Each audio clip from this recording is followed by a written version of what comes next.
अपने मन को कैसे नियंत्रित करें? मनुष्य का सबसे बड़ा मित्र भी मन है और सबसे बड़ा शत्रु भी। श्रीमद् भगवद गीता में अर्जुन स्वयं श्री कृष्ण से स्वीकार करते हैं कि मन को नियंत्रित करना वायु को पकड़ने जैसा कठिन है।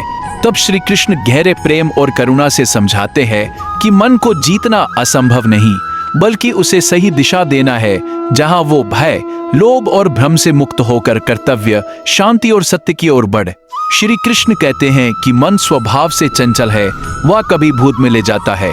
शी, दृष्टि, अभ्यास और वैराग्य कभी भविष्य की चिंता में डुबो देता है। जो व्यक्ति हर समय क्या होगा और क्या था में उलझा रहता है, वह वर्तमान की शक्ति खो देता है।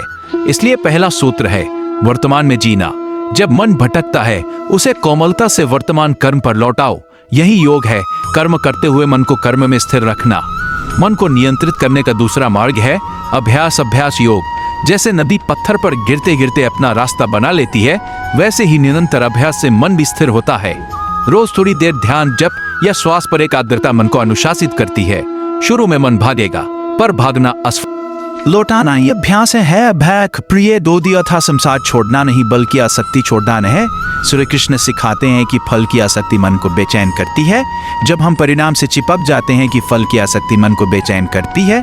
जब हम परिणाम से चिपक जाते हैं, बन भाई और अहंकार में फंस जाता है। अपने कर्तव्य को ईश्वर को अर्पित कर दो, ये कर्म तुम्हारा है। श्री कृष्ण समझाते हैं कि विषयों का निरंतर सेवन मन को अशांत करता है, इसलिए संयम आवश्यक है। क्या देखना, क्या सुनना, क्या बोलना, इन सब पर सजगता। जो हम ग्रहण करते हैं वही मन का भोजन बनता है। पांचवा सूत्र है श्रद्धा और समर्पण। जब मन थक जाए तब उसे किसी उच्च शक्ति में विश्राम चाहिए।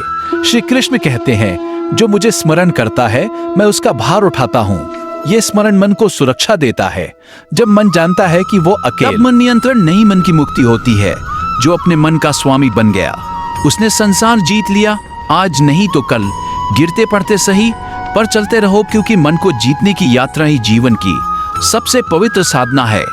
मनुष्य का जीवन वास्तव में बाहर की परिस्थितियों से नहीं, बल्कि भीतर के मन से संचालित होता है। श्री कृष्ण अर्जुन से कहते हैं कि जिस व्यक्ति ने अपने मन को वश में कर लिया, उसके लिए संसार की कोई भी परिस्थिति उसे विचलित नहीं कर सकती। लेकिन जिसने मन को खुला छोड़ दिया, वही मन धीरे धीरे उसके जीवन का शत्रु बन जाता है। मन ऐसा और यदि बलगाम हो जाए तो रथ को विनाश की ओर खींच लेता है। वह कहते हैं कि मन की सबसे बड़ी समस्या यह है कि यह कभी संतुष्ट नहीं होता। आज जो मिला है उससे वो खुश नहीं रहता, बल्कि कल क्या मिलेगा इसी चिंता में डूबा रहता है। श्री कृष्ण कहते हैं कि मन की इस भूख को बाहर से नहीं, भीतर से शांत किया जा सकता है। जितनी इच्छाएं पूरी होती जाती हैं, यह कहते हैं कर्म करना तुम्हारा अधिकार है। इच्छाओं की जड़ को पहचाना। इच्छा स्वयं बुरी नहीं है, पर जब वही इच्छा फल पर तुम्हारा कोई अधिकार नहीं। मन इसलिए शांत रहता है क्योंकि वो हर कर्म के साथ फल को बांध देता है। अगर ये नहीं हुआ तो क्या होगा? यही भय मन की शांति छीन लेता है। जब मन ये स्वीकार कर लेता है कि मैं अपना कर्तव्य पूरी निष्ठा से करूंगा और परिणाम ईश्वर पर छोड़ दूंगा, तभी मन हल्का होने लगता है। तब मन अपने भीतर छिपी उलझनों को सामने लाता है। उस समय डरने की आवश्यकता नहीं कि जो व्यक्ति कभी स्वयं के साथ बैठना नहीं सीखता, वो जीवन की आवाज नहीं सुन सकता। जब हम थोड़ी देर मौन में बैठते हैं, तब मन अपने भीतर छिपी उलझनों को सामने ला, क्योंकि वही क्षण आत्मबोध का द्वार खोलते हैं। डीवीएच मन बार बार नकारात्मक विचारों की ओर भागता है। बीते हुए अपमान, भविष्य की चिंता, तुलना और ईर्ष्या। श्री कृष्ण समझाते हैं कि मन जिस विचार पर टिकता है, वही विचार हमारी प्रकृति बन जाता है। इसलिए नहीं, मन पर नियंत्रण पाने का सबसे सरल उपाय है, जब नकारात्मक विचार आए, उन्हें रोकने की कोशिश मत करो। बस उनसे ऊपर उठकर किसी उच्च विचार में मन को लगा दो। नाम स्मरण, सेवा या आत्मचिंतन में श्री कृष्ण कहते हैं कि मनुष्य को अपने मन का दमन नहीं करना चाहिए, क्योंकि दबाया हुआ मन और अधिक उग्र होकर लौटता है। इसके बजाय मन को समझाना चाहिए, जैसे माता अपने बालक को समझाना चाहिए। जैसे माता अपने बालक को समझाना चाहिए। जैसे माता अपने बालक को समझाना चाहिए। जैसे माता अपने बालक को समझाना चाहिए। तब ईश्वर के चरणों में समर्पण उसे सहारा देता है। श्री कृष्ण कहते हैं, जो मुझे याद करता है मैं उसे कभी नहीं छोड़ता। ये विश्वास मन को स्थिर करता है। मन को नियंत्रित करने वाला व्यक्ति बाहरी दुनिया में भले ही सामान्य दिखे, पर भीतर से वो अत्यंत शक्तिशाली होता है। उसके लिए प्रशंसा और निंदा समान होती है, क्योंकि उसका मन परिस्थितियों से ऊपर उठ चुका होता है। ऐसा व्यक्ति ही सच्चे अर्थों में मुक्त कहलाता है। अंत में श्री कृष्ण यही कहते हैं कि मन को जीतना एक दिन का कार्य है। अंत में श्री कृष्ण यही कहते हैं कि मन वही अंततः मन का स्वामी बनता है। जब मन शांत है तो राजमहल में बैठा व्यक्ति भी दुखी है, और यदि मन शांत है तो राजमहल में बैठा सार जिसने अपने मन को समझ लिया, उसने स्वयं को समझ लिया, उसे संसार की कोई भी शक्ति बांध नहीं सकती।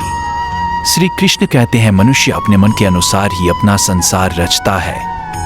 जैसा मन वैसा जीवन की पहली साधना बाहरी सफलता नहीं, बल्कि भीतर के मन की शांति। कभी हमें अतीत की गलियों में घुमाता है जहां केवल पश्चाताप, और कभी भविष्य की अंधेरी सुरंग में ले जाता है जहां केवल डर है। श्री कृष्ण समझाते हैं कि मन का स्वभाव ही भटकना है, इसलिए भटकने पर स्वयं को दोषी मत मानो। दोष तब है जब हम मन को हदकते देखकर भी उसे वापस ना लाएं। को वापस लाने का सबसे सरल उपाय है स्मरण। जब भी मन अशांत हो, अपने आराध्य का स्मरण करो। नाम में बड़ी शक्ति है। नाम उच्चारण से मन को सहारा मिलता है, जैसे डूबते हुए को तिनके का सहारा मिल जाता है। धीरे धीरे वही तिनका नौका बन जाता है। श्री कृष्ण कहते हैं कि मन को नियंत्रित करने का अर्थ भावनाओं को मारना नहीं है। भावनाएं जीवन का रस है, पर जब भावनाएं विवेक से अलग हो जाती है तब वे बंधन बन जाती है। इसलिए मनुष्य को भावनाओं के ऊपर विवेक को बैठाना हीन भाव और असंतोष जन्म लेते हैं। श्री कृष्ण कहते हैं हर आत्मा की यात्रा अलग है, किसी का मार्ग छोटा है, किसी का लंबा।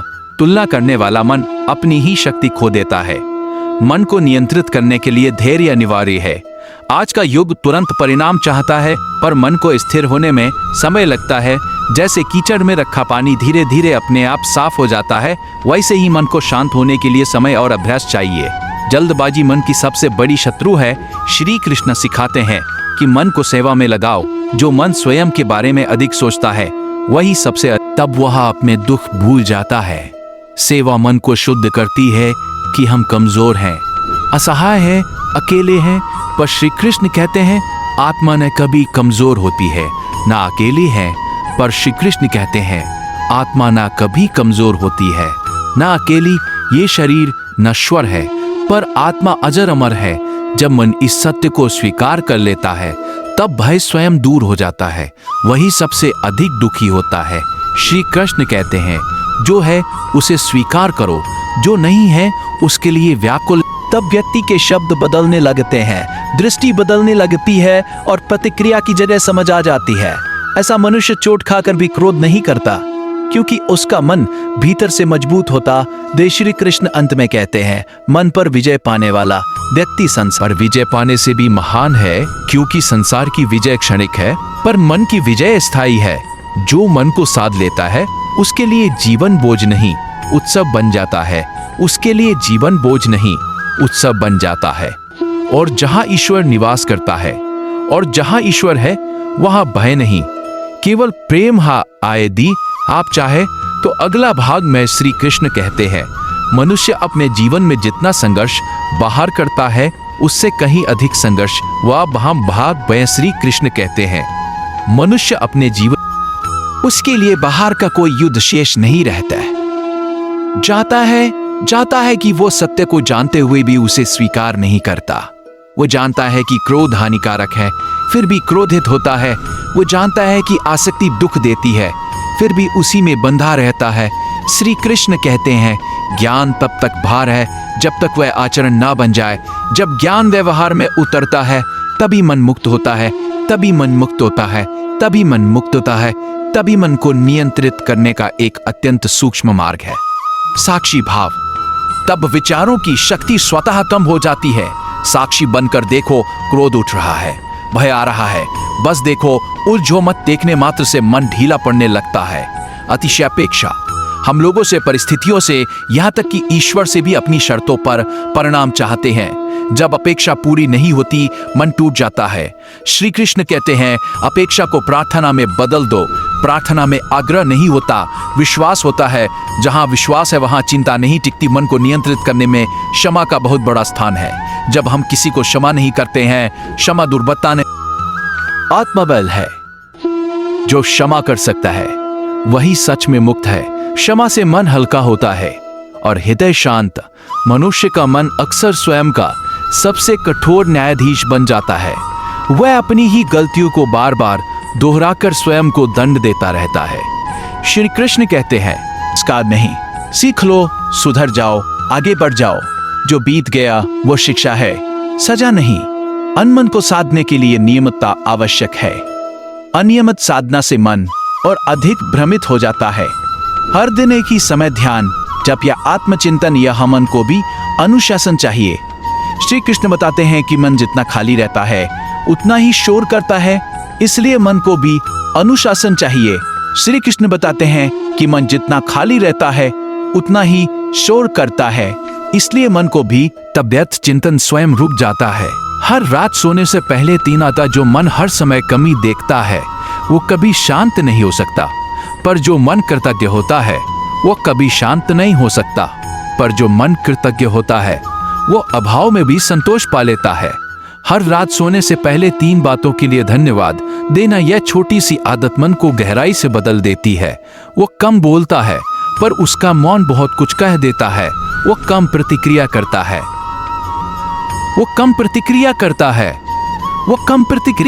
है पर उसका धैर्य बहुत गहरा होता है। यही मन नियंत्रण का फल ये है। श्री कृष्ण कहते हैं, मन को जीतने का अर्थ ये नहीं कि मन कभी डगमगाएगा ही नहीं। डगमगाना स्वाभाविक है, पर हर बार डगमगाकर भी जो व्यक्ति वापस अपने केंद्र में लौट आता है वही सच्चा योगी है। मन को मित्र बना लो, क्योंकि वही तुम्हें मुक्त करेगा। और जो अपने मन में स्थिर हो गया वह ईश्वर में स्थिर हो गया, वही भीतर से दुर्बल है। और जो व्यक्ति बाहर से साधारण है पर भीतर से शांत है, भीतर से शांत है, वही वास्तव में शक्तिशाली है। मन की शक्ति बाहुबल से नहीं, स्थिरता से मापी जाती है। मन का स्वभाव है, वह हमेशा किसी सहारे की तलाश में रहता है। कभी वह धन में सहारा ढूंढता है जो नश्वर है, वो स्थायी सहारा नहीं बन सकता।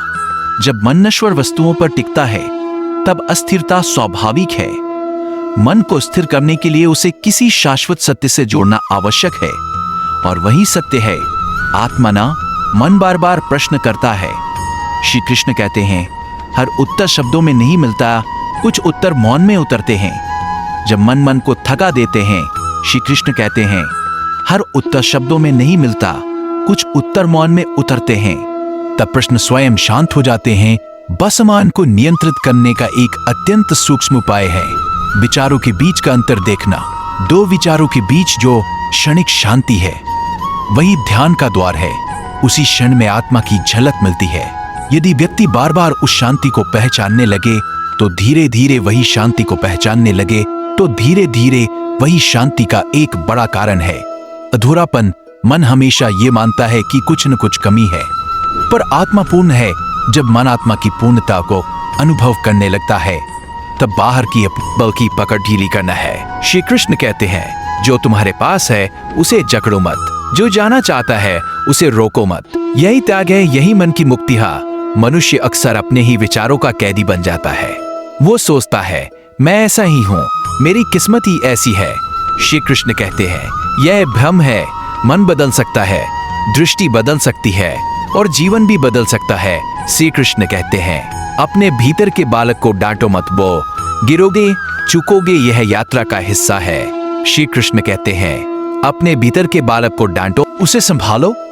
प्रेम से सुधारा गया मन ही स्थायी रूप से बदलता है। जब मन धीरे धीरे शांत होने लगता है तब व्यक्ति बाहरी प्रशंसा का भूखा नहीं रहता। उसे दूसरों से प्रमाण की आवश्यकता नहीं होती, उसका संतोष भीतर से आता है। यही आत्मनिर्भर शांति है। श्री कृष्ण अंत में कहते हैं, मन पर नियंत्रण कोई लक्ष्य नहीं बल्कि यात्रा है। इस यात्रा में धैर्य भी चाहिए, करुणा भी और विश्वास भी। जो व्यक्ति इस यात्रा में टिक जाता है वही अंततः स्वयं को पा लेता। इन कृष्णवाणी का अंतिम गूढ़ संदेश यही है, मन को शांत करने मत जाओ, मन को समझो, वह स्वयं शांत हो जाएगा। और जिस दिन मन शांत हुआ जाएगा और जिस दिन जीवन स्वयं प्रार्थना बन जाएगा, यदि आप चाहिए तो मैं अगले भाग में बेहद बहुत आंखें नम कर देने वाला समापन। श्री कृष्ण कहते हैं, मनुष्य का सबसे बड़ा भ्रम यह है कि वह अपने मन को ही अपना स्वरूप मान बैठा है, पर सत्य यह है कि मन एक उपकरण है, आत्मा नहीं। जैसे रथ सारथी से अलग होता है, वैसे ही मन आत्मा से अलग है। जब तक ये भेद नहीं समझा जाता तब तक मन मनुष्य को चलाता रहता है। जिस दिन ये समन की पकड़ ढीली पड़ने लगती है, मन की गति अत्यंत सूक्ष्म है, वो पल भर में अतीत से भविष्य तक दौड़ जाता है। श्री कृष्ण कहते हैं, जिस मन को वह स्वयं ही अशांति का कारण बन जाता है। इसलिए मन को उद्देश्य दो। उद्देश्य विहीन मन सबसे अधिक बेचैन होता है। जब मन को स्पष्ट हो जाए कि जीवन केवल भोग के लिए नहीं बल्कि बोध के लिए है, तब उसकी भटकन कम होने लगती है।